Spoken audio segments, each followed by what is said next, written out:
Chapitre 5.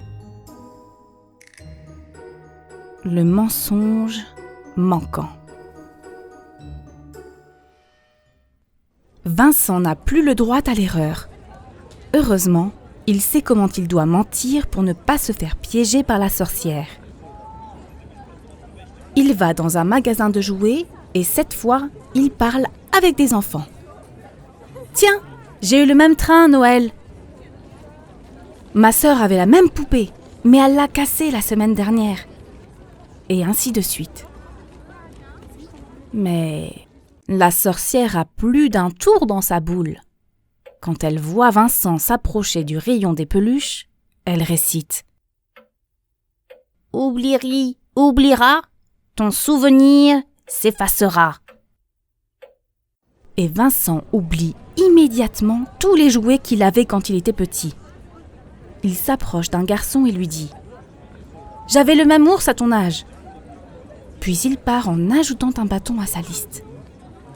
Il ne sait pas que cette fois, il a dit la vérité. Ses parents lui avaient offert le même ours pour ses 4 ans. Devant la boule de cristal, la sorcière ricane. « Et voilà mon mignon poulet pouilleux, je t'attends maintenant. » Vincent regarde sa montre. Il est 12:10. Vite, il compte ses bâtons. 98. Il lui en manque 2. Sans perdre une seconde, il raconte 2 autres mensonges. Puis il se rend courant chez la sorcière. Ouf, pense-t-il soulagé. Léa ne doit plus avoir un seul champignon maintenant. Il se trompe. Léa, devant son miroir, observe sur son front le dernier champignon. Elle trépigne en secouant son talkie-walkie.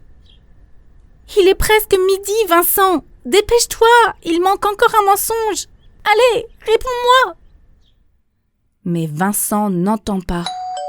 Il a déjà sonné chez la sorcière.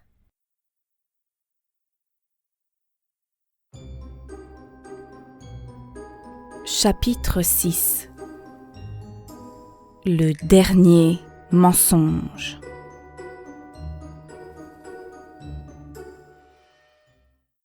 La sorcière se frotte les mains.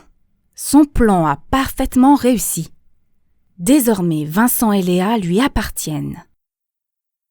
Elle ouvre la porte en souriant méchamment. « Entre, mon mignon, entre !» Vincent se précipite à l'intérieur en brandissant son carnet. « J'ai réussi! J'en ai 100 tout rond !»« Attends !» fait la sorcière. « On va voir ça !» Elle l'entraîne devant la boule de cristal. « Regarde un peu à l'intérieur. » Et là, soudain, Vincent se reconnaît. C'est lui qui parle avec l'enfant au rayon des jouets. Il s'entend même dire « J'avais le même ours à ton âge. » Puis l'image s'efface et une autre apparaît. Celle de Vincent tout petit avec le même ourson dans les bras. Mais cet ours, il l'avait oublié.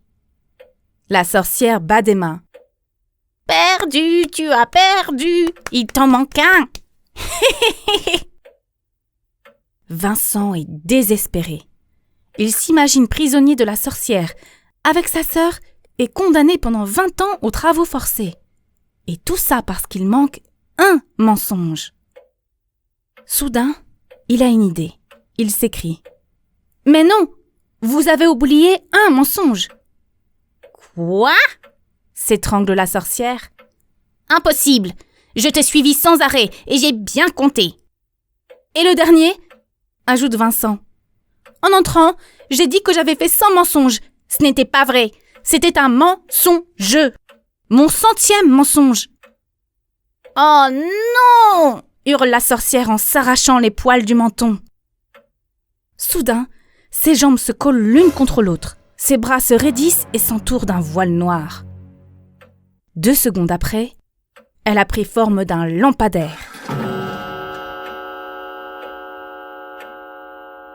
Vincent file chez lui sans perdre de temps. À mi-chemin, il voit sa sœur qui arrive en courant. Elle s'écrie Eh bien dis donc, on l'a échappé belle. J'ai bien cru que tu avais oublié l'heure. Moi? Oublié? Jamais de la vie. Je suis un chef, j'avais tout prévu. Et en même temps, il se dit en souriant. Ça fait le 101e mensonge. Il faudrait peut-être que je m'arrête maintenant.